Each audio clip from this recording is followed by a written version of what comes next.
Swayam Prabha. Digital India. Educated India.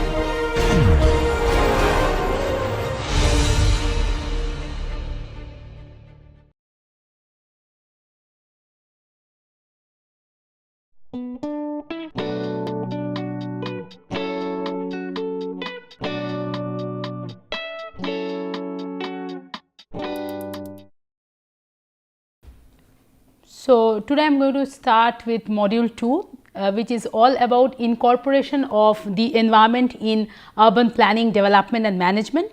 So, in the first lecture we are going to discuss sanitary cities, and by sanitary cities, through sanitary cities I would introduce you to the urban context of the modern West, modern European West, and I think it will be very important for us to understand the emergence of the urban in modern West, which to a great extent was shaped by the so called environmental conditions that influenced modern infrastructural services in the European cities. So, lecture 7 is all about sanitary cities, urban environment and modernity in the West. So, the concepts that I will be covering, or more importantly the route map of this presentation would be I will be shedding light on death, disease and pestilence in modern Europe, and all these things, like for example, death and disease as outcomes of the European industrialization. So, we will kind of establish the connection between industrialization, mass migration and epidemics in modern Europe, followed by different theories like miasma theory and germ theories, which emerged and evolved in modern Europe during this particular point of time. And like miasma, again miasma is a particular theory where the idea is that illness and diseases are results of bad air. And I think like one can trace ancient roots or ancient origins of miasma, though this particular term miasma was not used during the ancient times, but the ancient Greek physician Hippocrates, he said that bad air is actually equivalent to pestilence. On the other hand, there is Vitruvius. So, Vitruvius in his book called 10 Books on Architecture, Vitruvius talked about various kinds of bad air, like exhalations from marshes, pestilential air and also unhealthy vapors. But again, as I said that the term miasma, we do not find this particular terminology during the ancient times, and the term became quite famous during the 17th and 18th centuries. But gradually, like when germ theory was propagated, especially within the context of analyzing cholera, when it was for the first time discovered that cholera was not airborne but waterborne disease. So, then miasma theory was replaced with germ or pathogen theory. So, we are going to discuss this miasma and germ theories and great debates or hot bed of controversies that actually flooded the European scene during this particular point of time when Europe was industrializing and also encountering epidemics. And within this context, we will also be shedding light on the sanitary reforms and more importantly the sanitary reformers who laid out plans for modern Europe.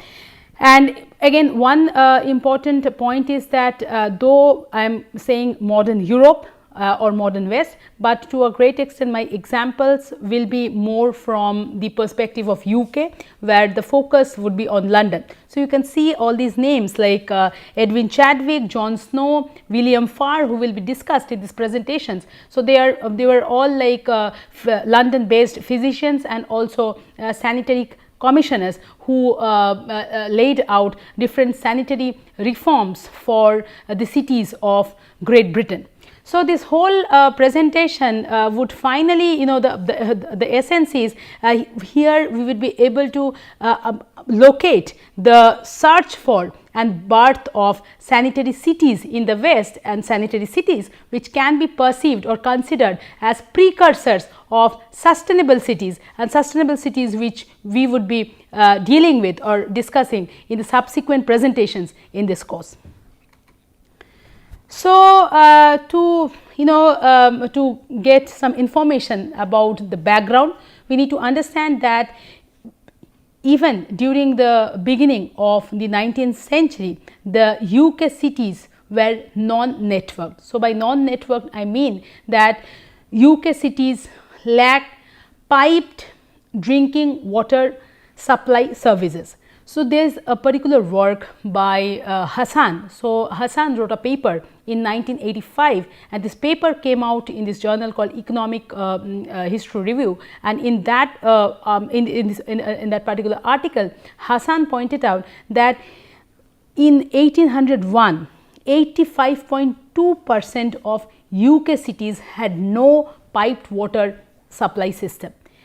In 1831, the situation was slightly better, but it's not that impressive, because this figure it dropped down to 61.7%.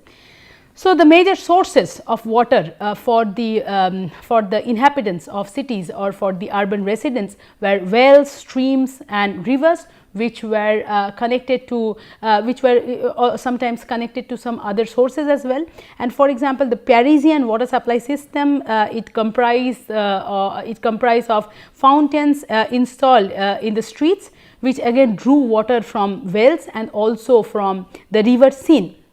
In Rome had an interesting adjustment, where we find that the water provision was under the centralized control, or it was under the domain of the Pope, but the Roman citizens also, they depended on public fountains or water points in the yards of houses. So, no network coverage, at least till the beginning of or during the first 2-3 decades of the 19th century. Same goes with the sewerage systems. So, again inadequate sewerage coverage, excrement were stored in cesspools inside the households and open ditches. So, it's it's unimaginable that how modern Europe, quote unquote modern West, still relied on open ditches, and this is so true for developed countries like Paris, London, for developed cities like Paris, London, Madrid, etc. So, one can understand that the surface water and groundwater very easily got contaminated, and stagnant waters and overflowing landfills were very frequent. So, this was the context. This was these were things in Europe so far as WATSAN or water sanitation facilities or services were concerned. So, industrialization. So, I remember one particular book, a very interesting book by Philip Deans. So, this is called the First Industrial Revolution in England, and as students of history, we had to go through this book. It's a very interesting read, and there is a debate like when this industrial revolution actually started, and why it first started in Western Europe and most specifically England. So, yes, industrialization occurred in England. The first wave of industrialization or industrial revolution, it caused lot of changes. So, it was the era of great transformation for England, and industrialization led to mass migration, and mass migration again is very much interrelated to the birth of squatters, hence squalors, and again which is directly linked to increased generation of waste or filth, and one can understand how within this context of industrialization, mass migration, rise of squatters, epidemics became quite inhabitable. And Europe was quite aware of typhoid, scarlet fever, etc. But one should understand, and this is an important point, that when cholera, so when cholera reached London, or when cholera reached the different UK cities, it was a major cause of concern, because it was a foreign disease. So, it was a foreign epidemic invading the whole nation, and there were frequent outbreaks of cholera.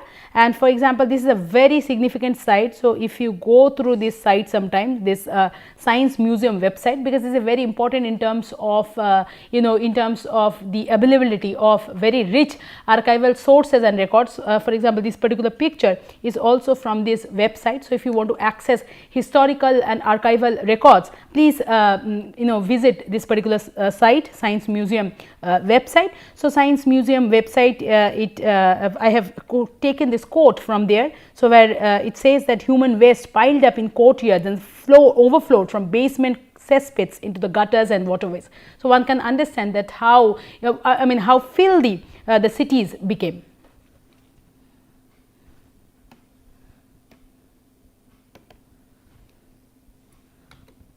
Yes. So, when cities became filthy, the fight against filth also started immediately, and this is the picture of Edwin Chadwick. And Edwin Chadwick is very important, he is a significant or renowned name, because he drafted this report, which is known as the Report on the Sanitary Condition of the Labouring Population of Great Britain, and this report was published in 1843, and where Edwin Chadwick, he used quantitative models. So, he used quantitative investigations to establish direct linkages between poor living conditions, diseases and life expectancy. And this report was quite influential, and it drew attention from municipal officials. And Edwin Chadwick, for example, he was also the sanitary commissioner of London, and with this particular report, the Board of Health was formed, and Edwin Chadwick also became the first director for this Board of Health. And another important point is that this report, Edwin Chadwick's report, also it influenced the passage of the Public Health Act of 1848. So, this report came out in 1843, and finally, this Public Health Act was passed in 1848. Now, cholera, the frequent outbreaks of cholera continued. So, the second major outbreak occurred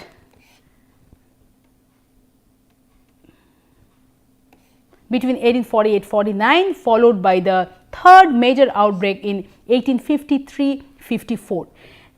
Now, one very interesting development occurred towards the end of the first outbreak, that is 1848-49, when this London based physician John Snow, he did some detailed investigations to find out the reason behind the outbreak of cholera, and he said, and he kind of countered his preceding theories, saying that cholera has its root in water and not air.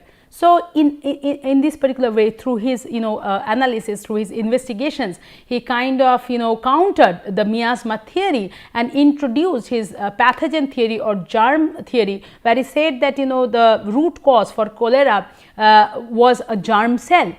The cell till unidentified during his time, or rather when he wrote this first monograph on the mode of communication of cholera, and so when he wrote this particular monograph, he said that he found out, he concluded that cholera was actually a waterborne infection. And people were not very convinced with this particular finding, because people still believe that the root cause was a kind of air.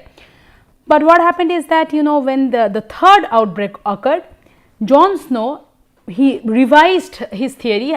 He revised in the sense that he consolidated his findings through empirical research, through field research. So, what he did was that he conducted detailed empirical investigations in a particular area, which was on the London Broad Street, and this area or this region is known as Soho. And he found out that how one particular hand water pump was responsible for for increased mortality in that residential area. So, his argument was that cholera was caused by a germ, and the germ actually transmitted from one person to other through drinking water. So, it kind of asserted some pressure on the local officials, and the local officials were compelled to remove the handle of that pump, and later it was also find out that that water from a leaking from a nearby leaking sewer also contaminated the water which the residents got from that pump. But again as I mentioned that the medical practitioners or the sanitary reformers of Snow's age did not buy Snow's conviction to a great extent. So, it was initially rejected, but it was later accepted, and this transition, the phase of transition from initial rejection to acceptance at a later stage, it has a very interesting story. And here comes out the name of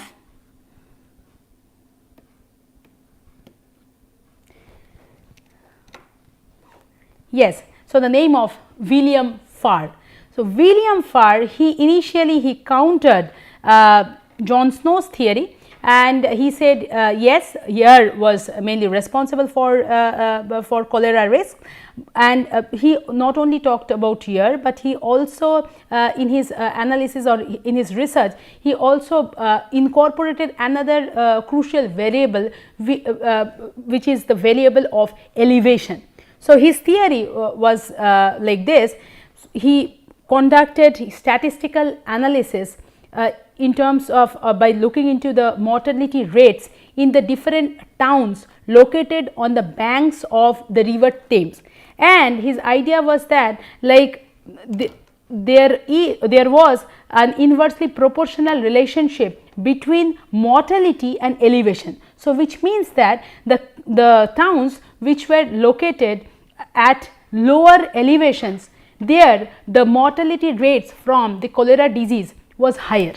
All right, and what was his argument? How did he justify his proposition? So, he said that this cholera actually occurred from bad air, and this bad air rose from decayed organic matter known as miasmata. So, from miasmata only this terminology miasma has been derived. So, he said from this miasmata, which is this decayed organic matter. So, from there so this decayed organic matter gave rise to bad air, and from bad air cholera actually transmitted. And so, what happened is that when raw sewage was carried through the Thames. So, the towns which were located at higher elevation. So, when sewage was transported or sewage traveled from the higher from the high elevation towns to the low elevation towns. So, what happened is that the decayed organic matter became more innocuous, and coming to the lowest, to the town located at the lowest elevation, this decayed organic matter became absolutely or totally decomposed. Thus, leading to the final argument was that the low-lying towns on the coast were all attacked by cholera. So, and this is the graph. If you see the illustration here. So, this talks about it sheds light on the correlation between cholera deaths per 10,000 and elevation above Thames river in feet. But one very interesting thing happened. So, when the fourth or the final outbreak of cholera occurred in London in 1866. So, in the wake of that final outbreak, William Farr, he revised his theory because he could actually find out a coincidence between this elevation, lower elevation towns, and more access of these towns to contaminated drinking water at lower elevations, which to a great extent validated John Snow's theory. So, and he finally concluded in his revised notes that yes, cholera was actually a waterborne disease. So, when it became clear that yes, cholera was a waterborne disease. So, the immediate need was to flush out filth from the these filthy cities, and there was the urgent need to clean, drain and ventilate western cities, modern western cities. This need had to be catered, along with rapid removal of human waste, improved housing, sanitation. So, the pathway to sanitary reform was crafted, and this transition from filthy to sanitary cities actually happened.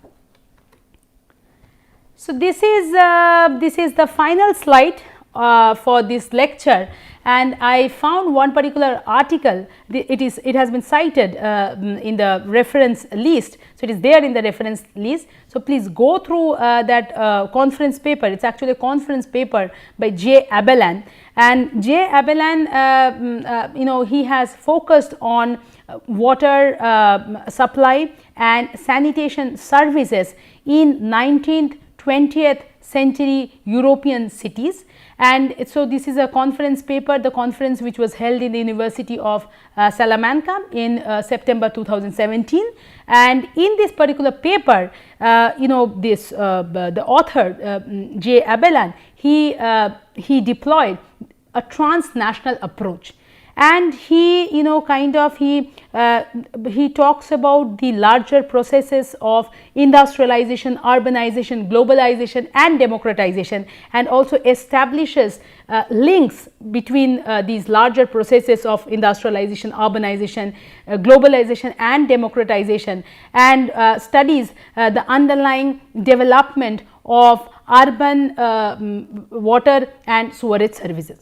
So, his major argument is that industrialization and urbanization which occurred in the first half of the 19th century, it actually created the context for the spread of contagious diseases like cholera, which we had discussed in detail in this presentation. So, these created the perfect context for this contagious diseases. And then what happened is that through globalization, Indian cholera could actually reach European cities, most importantly London, in the 1830s. And when the source, it was proved that the source of cholera was actually water, contaminated water, then immediately the need to come up with robust, elaborate, sophisticated modern urban utilities was established. So, what happened is that between 1850s and 1870s, the first modern water works, these water works were established, and but during those 2 decades, during those initial decades or initial years, this could only be accessed by the affluent districts of larger cities, and it was not accessed by the so called marginalized population or marginalized district. But with democratization, and from 1870s onwards, these services were extended to more popular suburbs and small villages.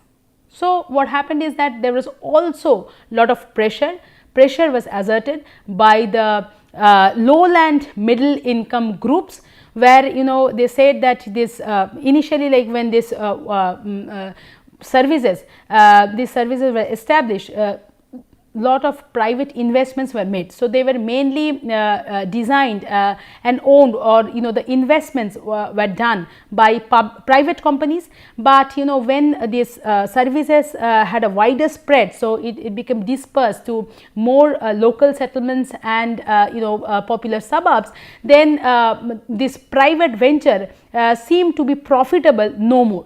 So, what happened is that under the pressure from this lowland middle classes, water provision or sewerage services finally were acquired by the public.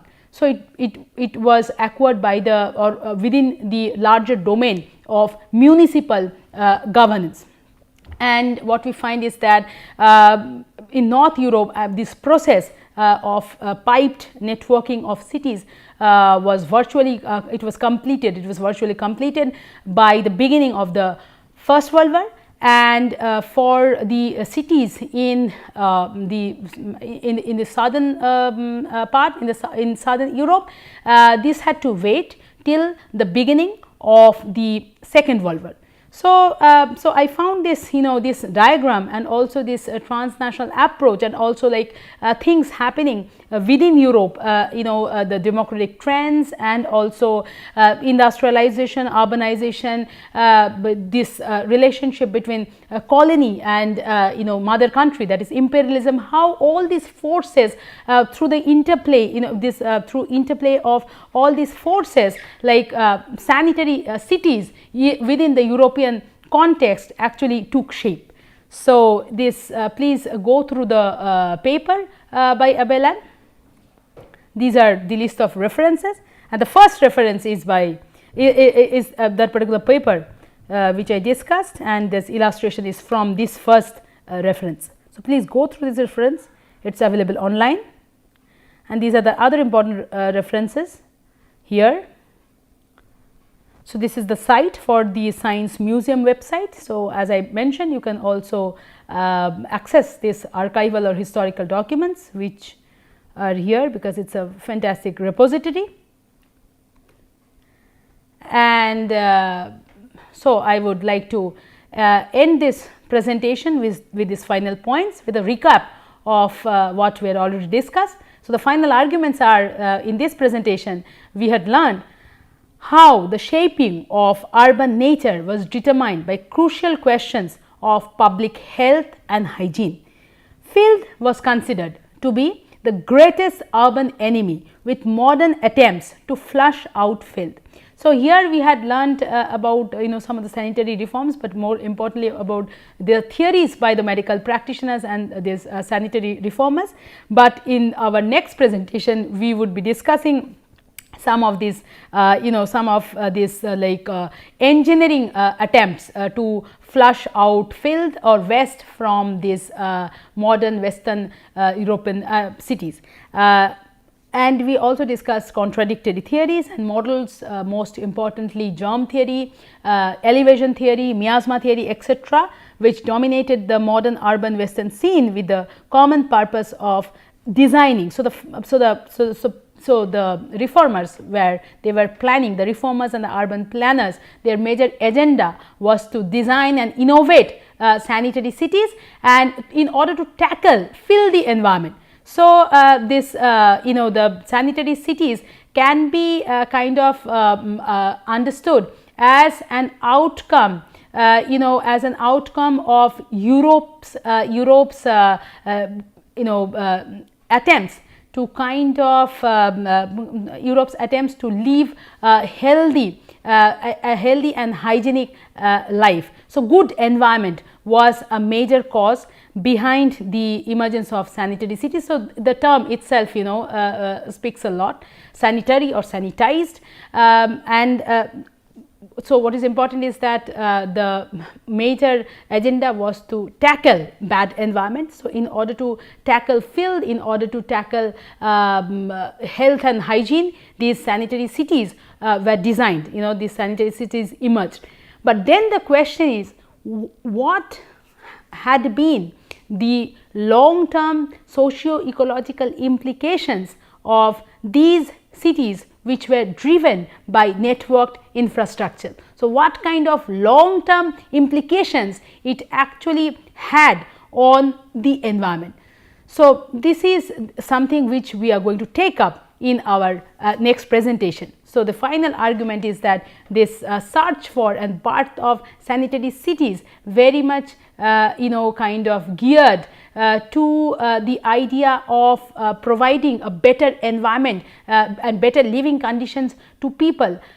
How or why they ended up in kind of crafting long term and large scale implications on the environment, because maybe some unintended consequences were not considered when these cities were designed and innovated. So, something which we will be taking up in lecture 8. Thank you.